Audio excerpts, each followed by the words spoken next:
Great. Hello, everyone. You are listening to the C Squared podcast with Corey and Curtis. Today, we are here with music journalist Chad Bowar, one of my coworkers, but also works for a lot of different publications.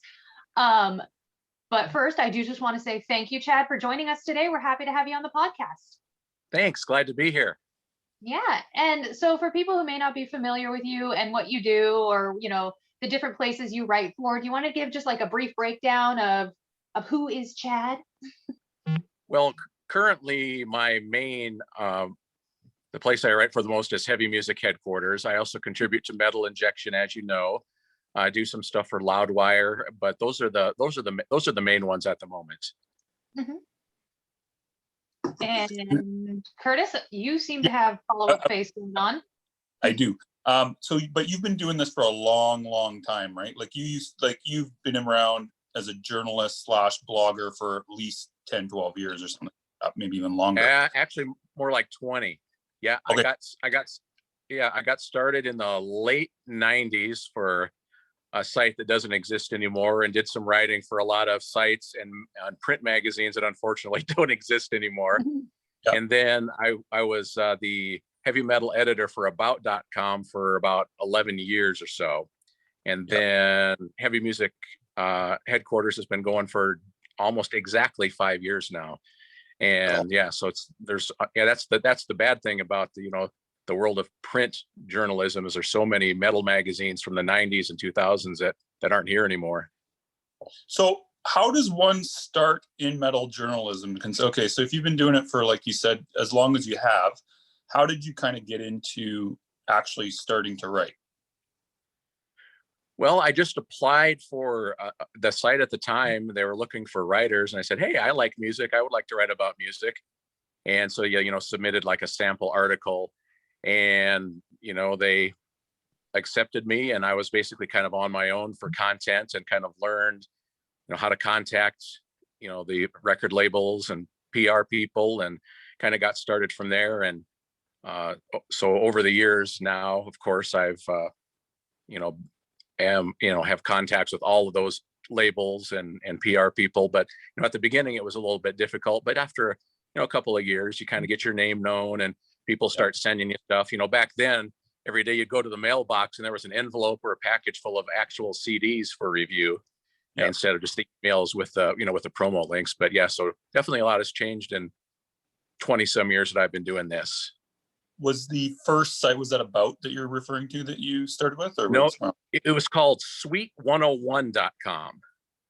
Okay, don't know that one. Yeah, it hasn't been around for a while. Okay, so now how does one go from being the writer, like you were, I think your title at About for heavy metal, you were like you weren't the editor in chief, but it was some sort of title, like you were in charge of it, right? Yes, I was in charge of, because they had like hundreds of different sites, and I was just in charge of the heavy metal sites there. What was the actual title called? I forgot. I think it was called Guide, like the Guide to Heavy Metal. I think that's what it was, yeah. So how does one go from being a writer to being the in charge of, because About was a pretty big network of sites, right? So sure, absolutely. How did you go from being a writer to being the guy in charge? Well, that was once again an application process where, you had to go through and apply, and there was like a whole, process of, writing sample articles and, showing what you'd done in the past. And I was selected for that. And yeah, that's basically how that worked. That's pretty cut and dry, I guess. Yeah, it wasn't. Yeah, you just kind of sit there and wait. Said they hope they choose me, and they did. And lasted for 11 years. And so yeah, it was a great place to work.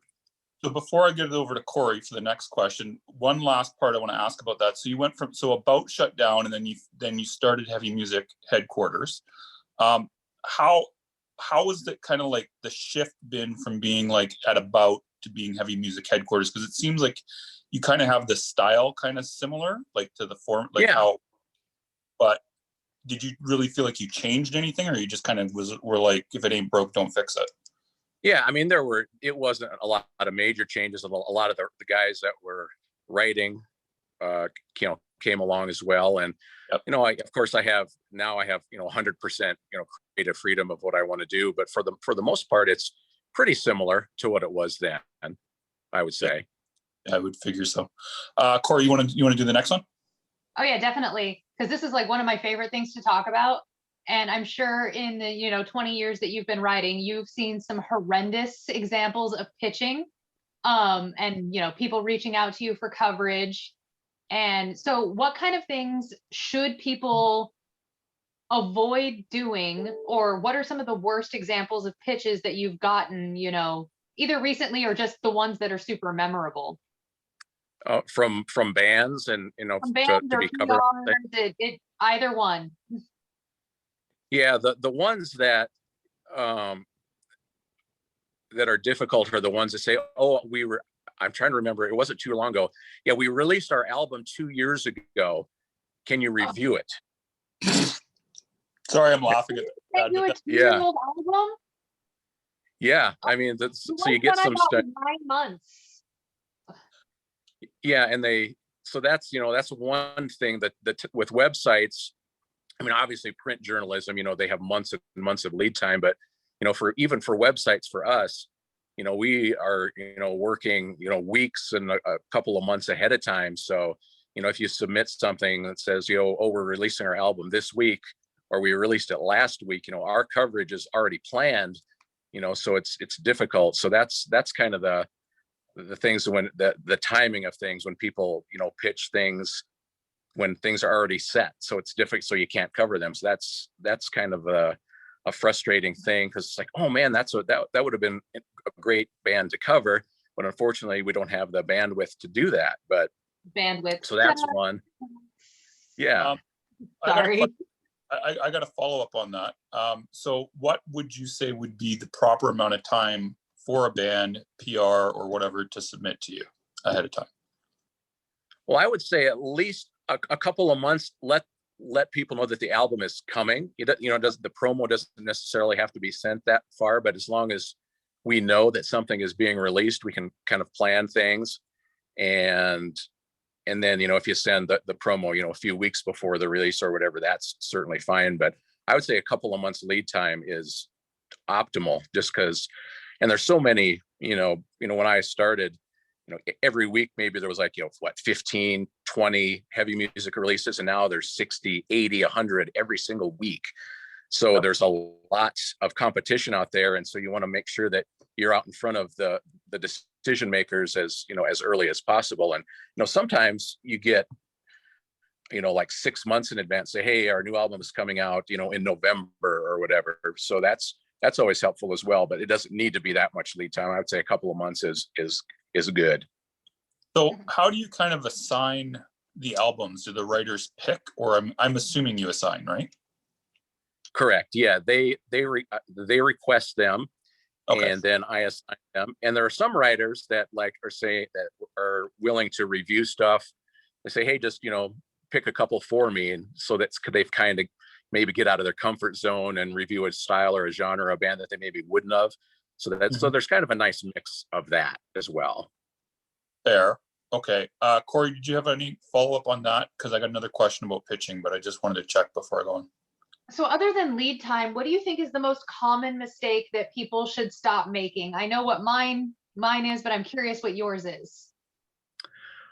Well, they need to be kind of clear what it is. A very literary bio is fun to read, but if it doesn't tell me who the band is, what genre you are, because upon first glance, you're not going to probably, when you get dozens of emails a day, you're not going to be able to instantly listen to that, to the link or to whatever they send you. So you need to make it clear in the press materials, who you are, and kind of the style of music you play. Because I get, because I've been I'm on so many mailing lists, I get a lot of stuff from genres that aren't heavy metal or hard rock, and I need to be able to kind of, if I look at this at a pitch and I don't have any idea what it is, it's going to be difficult. I mean, I'm probably just going to delete it, because I've got so many other things to go through. And I think for me, it's like the attention to detail, because I don't know if you see this a lot, but I get a number of bands, because I tend to cover the small guys, because he's covering all the big dudes. So I'm fortunate to cover the underground, but I get a lot of ones where they're missing the links, or Right. they're missing the YouTube link, or they don't have their quote, or they don't have their embed, and it's like they're missing all of these pieces. And so, yeah, it's definitely the attention to detail for me that is the one that'll kill a band's pitch a lot faster than anything else. And it's not just bands that do it, but PRs do it too. But when you're being pitched, how much detail do you like when you're getting your pitch? Because I love it when a band sends me everything I could possibly need to feature their track. You know, a brief bio. Here's a link to the image. Here's a link to the song. Here's my quote. And because half the time I'll write about somebody and I won't tell them that I'm writing about them. I just get it done. I've done that to Curtis a bunch of times. I've done that to a lot of people. But what info do you think is enough info or too much info? And do you like to follow up with people when you're, working on a piece for them? Well, I think that the info you just mentioned is good. Especially with newer bands, you should probably have more detail, because if a band has released 8 albums, you pretty much know them and know their story. It's just kind of what is new about this particular release. But a more general background story of newer bands is definitely helpful. And we do a weekly feature called Meet the Band that's designed specifically for up and coming artists, that are on their first release or maybe second release. And so that's something we go out of our way to try to do, is spotlight those new bands so they can kind of get attention and get people's eyes and ears on their music as well. How do you pick those bands though? The Meet the Band ones, because I know it's usually, like you said, the underground ones, but is there like a process you kind of go through to go like, I want this band? Well, with the details, it's very helpful in the press materials if you say this is our debut album, because sometimes it is and not mentioned. Yeah. And so, I keep, when I go as I catalog all the new releases that are coming in each month, I actually have, a special indicator for bands that it's their debut. And so then I kind of go look ahead and see who's got the debuts and which weeks they fall on, and kind of to try to decide which ones to cover. And sometimes if they have a compelling story, that makes it, it kind of draws your attention and probably makes me more likely to want to feature them. And but yeah, it kind of varies, but I think that definitely is a leg up if you have in your biographical information, if there's something, you have a hook or something that's like, oh, that's interesting, we should cover those guys. Define what you mean. Well, go ahead, Corey. Oh no, I just had a follow up on like the Meet the Band thing. Is that something that you do prior to the band releasing their album, or is it something they can hit you up for like anytime, or do you mostly just feature like reviews and things prior to album release? Well, it's an email interview, and we publish it the day after the album. We publish it on Saturdays, so it's for the albums that it would have come out that day before on the Friday. Okay, cool. Yeah. And so that way it's already out there. People can stream it on the streaming services, or they can go buy it. So we want to make sure that it's already available so people can find it when we're featuring them. Oh, cool. Yeah. So just as an aside, now have you ever done a Meet the Band for a band that's on their debut later afterwards, after the albums come out, or is it always just got to be like within the week? Oh no, it's happened before that way. It just varies, and maybe they're on a big tour or something like that, so there are definitely, it's not 100% that it's the day after release, but the majority certainly is. Cool. Okay. And next up, so just for pitching, what is the worst pitch that you feel you've ever received without naming names? The worst. Well, I don't know if it's the worst, but one that it was like a one sentence. It said, "Here's my music," and there's like a link. That was it. I've gotten those. I've gotten a bunch of those. That's amazing. Yes. That's amazing. Yeah. Did you review it? No details on what, no. No. Yeah, that, I had to yeah, ask. because I've got, because when I'm going through there, I need to know, is this coming out? Is it already out? And if you don't, supply that information, it's not likely that there's going to be a lot of clicking on that, Did you click through it though? I'm curious what it was. Did you actually look? I did not.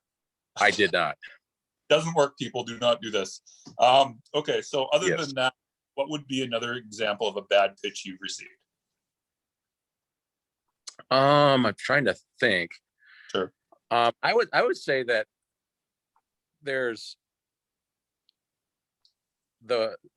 over the years, it seems like bands that are doing their own as opposed to hiring you or on a label, they've gotten a lot better over the years at doing that. They get a lot of the information out there. Like Corey said, they include all their links and information and stuff like that.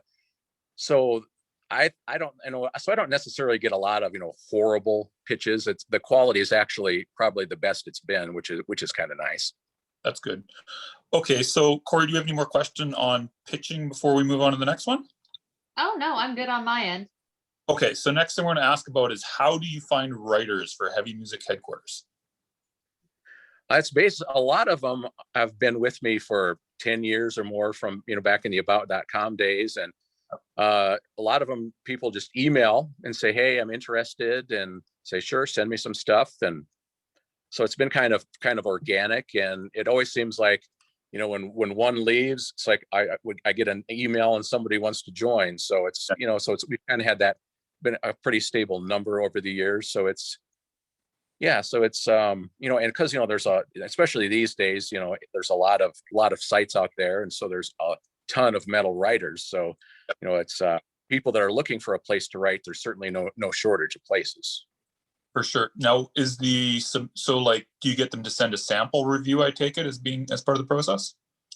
Absolutely. If they've, written for, generally that they've written for other places before. And so they just, send a link, here's some of the stuff I wrote, or maybe I have my own blog and here's some links to that. And, or there's over the years, there's been a couple that have, are brand new. And I say, well, here, just review an album and send it in, and, we'll go from there. Cool. And then how do I want to phrase this? How many of the writers usually stick for longer than like a few months? Is it a high churn rate? I mean, yours are usually, you said you've had a lot that have been there, but on average, is it a high churn rate? Not at all. I mean, we've had, maybe over the past few years, there's only been maybe 2 or 3 that have left. And cool. So, yes, it's been pretty stable. Cool. And then how many hours per week would you say that you actually have to put into running a metal website like you do? Boy, because I have, a full-time job as well. Yep. And so it's kind of the off hours. So it depends on the day of the week. And so, at least a couple hours a day, and probably more on weekends. So like 20, 25 hours a week on top of the day job. I would say so. Yep. Okay. Sure. Especially certain. Yeah. Cool. Corey, you want to ask about the interview tips as the next one? Yeah. So let's see here. Kind of, I was vague. So when a band, is answering an interview, because you mentioned you do email interviews. So I'm going to start with those, the written interviews, before I go into in-person ones. How long is too long of an answer, and how short is too short of an answer? What kind of a length and like how much detail are you looking for in your written interviews? Because I have definitely fought with some bands who've, turned in a one-word answer to their interviews and saying, no, they need to be short. No, they need to be longer. So what is the preferred in your viewpoint? Yeah, I don't think there is too long on the web, especially because, all you do is keep scrolling. It's not, taking up pages in a magazine or anything. But if the answer is shorter than the question, it's probably too short of an answer. I love that. If the answer is shorter than the question. That's fantastic. So how do you go ahead? Go ahead, Curtis. Go ahead. Well, I was gonna ask him, like, so what do you do if you get that back, the one question answers? Well, it's gotten better over the years. So you sometimes I've kicked it back to the record rep or PR rep, said this isn't, we need more detailed answers, because if there's 15 questions and it's 200 words, that's just, it just doesn't really serve anybody's purpose. It's not going to, the reader's not going to learn more about the band. And so so that's, at least try that and see if, they'll at least, lengthen some of the answers. Cool. What do you do, But Corey? I haven't had that happen in quite a while. No. Corey, what do you do when that happens, out of curiosity? When I get an interview that's too short, Yeah, it's like, I tell them to redo it. what? I tell them to redo it. Fair. Okay. Fair enough. Yeah. Fair. I mean, I'm straight with them. It's like, this is just too short. There's no substance here. Fair. Okay. Fair enough. It's not going to do and publishing something like that isn't going to do the band any justice at all. It's only going to actually end up hurting the band versus posting nothing or giving them a chance to redo it. So it's like, I give them a chance to redo it. If they push back, then and I just don't print it. I'm kind of the same way. Like, if I get one word answers continuously, I'll just stop sending them interviews, and I don't even forward them anymore. I'll first have a talk with the band, and I'll be like, you have to flesh it out a bit. But if they can't, there's no point. There's just really no point. Corey, you were going to ask them about in-person interviews or recorded. Yeah. Do you do a ton of in-person or recorded interviews, or do you stick mostly to written? So before I ask any questions, I want to make sure it's something you do. Oh no, we definitely I actually did one a phone. Actually, it was a Zoom interview yesterday. So I do, phone, Zoom, Skype interviews, and it's been a long time since in-person interviews, but I've done, dozens of those or more over the years at festivals and shows and things like that. So yeah, so definitely in person and phone. Do you feel like it's a lot harder to connect now with people since they're mostly over Zoom, or do you feel like, with the way the modern world works, everybody's just kind of used to it? Yeah, I think the Zoom is nice where you can still have the eye contact. It's a little bit more, you can build that connection more than just a phone call. Of course, in person is the best, but that's not possible a lot of the time. And a lot of the bands that you work with, and I know this is the case with, me talking to a lot of bands from all over the world. Do you have any tips for people like getting more comfortable, either the band getting more comfortable with their English or the interviewer getting more comfortable dealing with the heavy accents? Because I know a lot of people struggle with that when they're doing interviews, and it's, you're scared you're not going to be able to understand them, or that they're not going to be able to understand you. So what are some tips for people who are in journalism or for bands to kind of get past that, or things they can do to practice?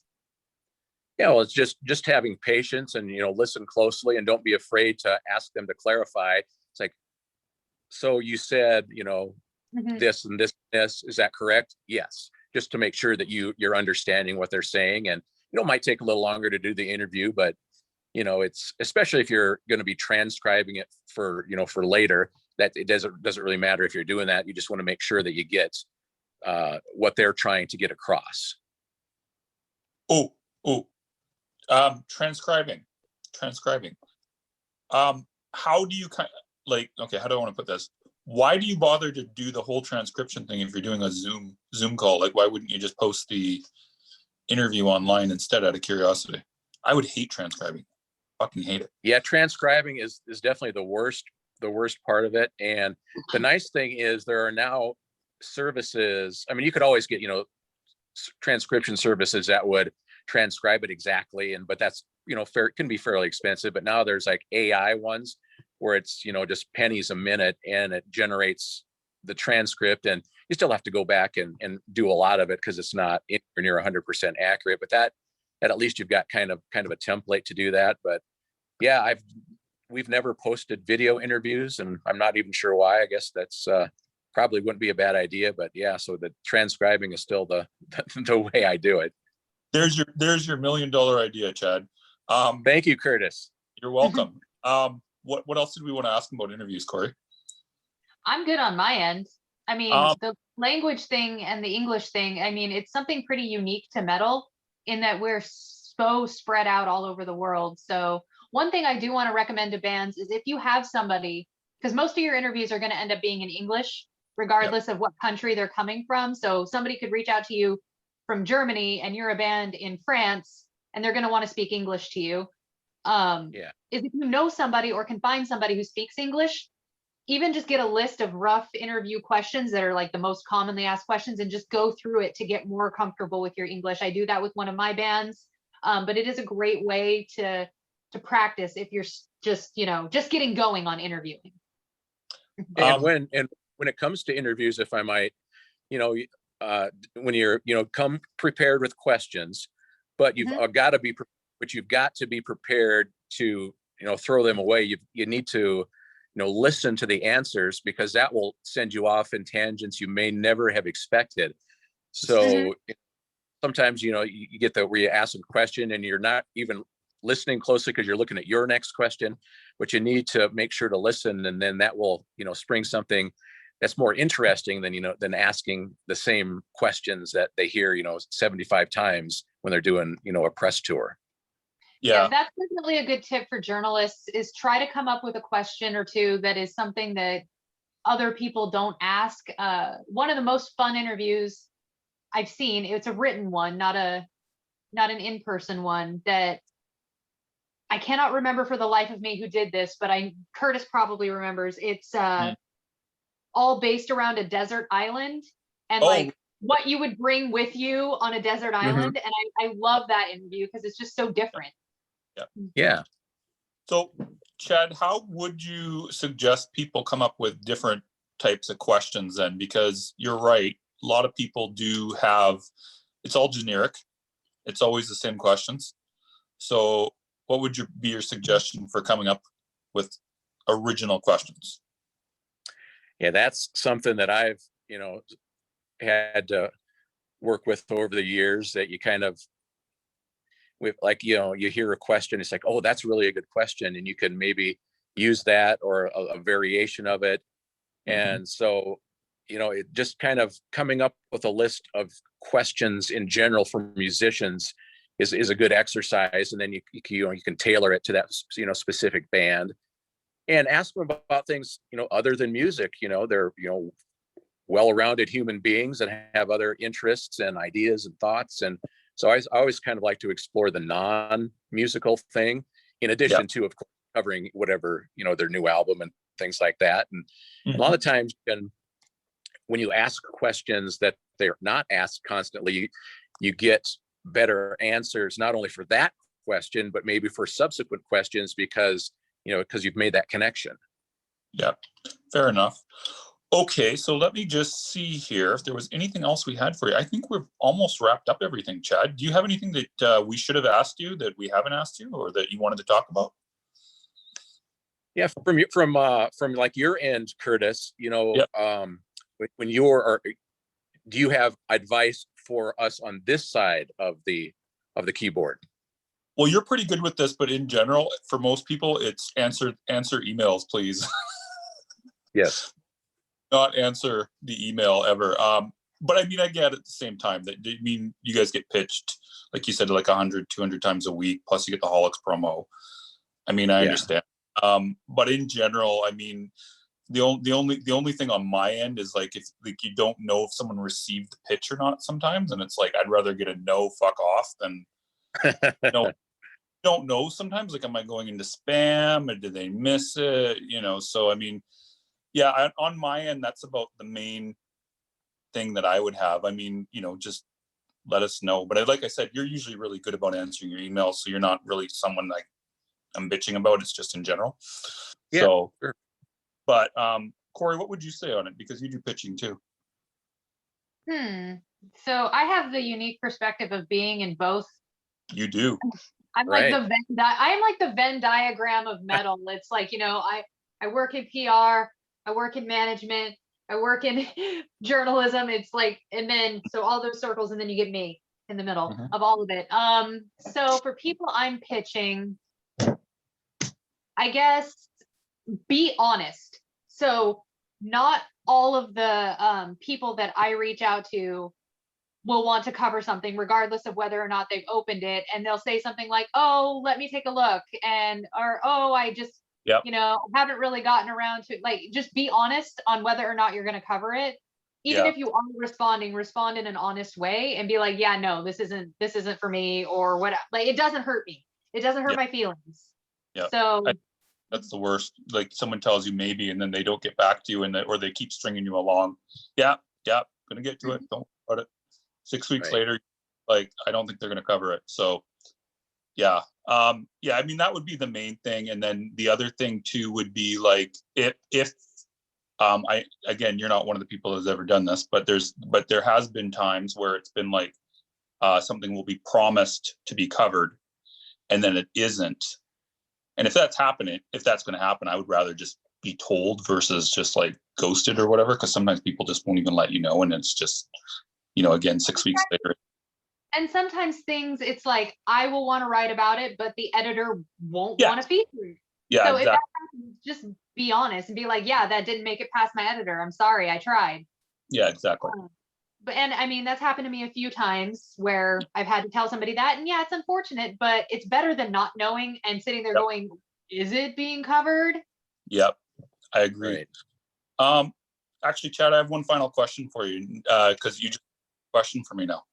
So when someone's pitching you, how is it best for them to just pitch you for heavy music headquarters, or could they pitch you for Metal Injection or Loudwire as well? Or do you not have any say in those? I do not. Yeah. So heavy music headquarters is definitely the one, because I have, complete editorial control over that. So I can say yes or no. But the other ones yeah. So I would say definitely heavy music headquarters would be the one to pitch. How do you get assignments at Loudwire? They just tell you what you're doing and then it's like, that's it? No, you can pitch that. Okay. I kind of just like other Metal Injection, as Corey well knows. Yeah. Okay, I think that's all we got, Corey. Do you have anything else? No, I'm good on my end. Cool. Okay, and with that, party on, Corey. Party on, Curtis. Party on, Chad.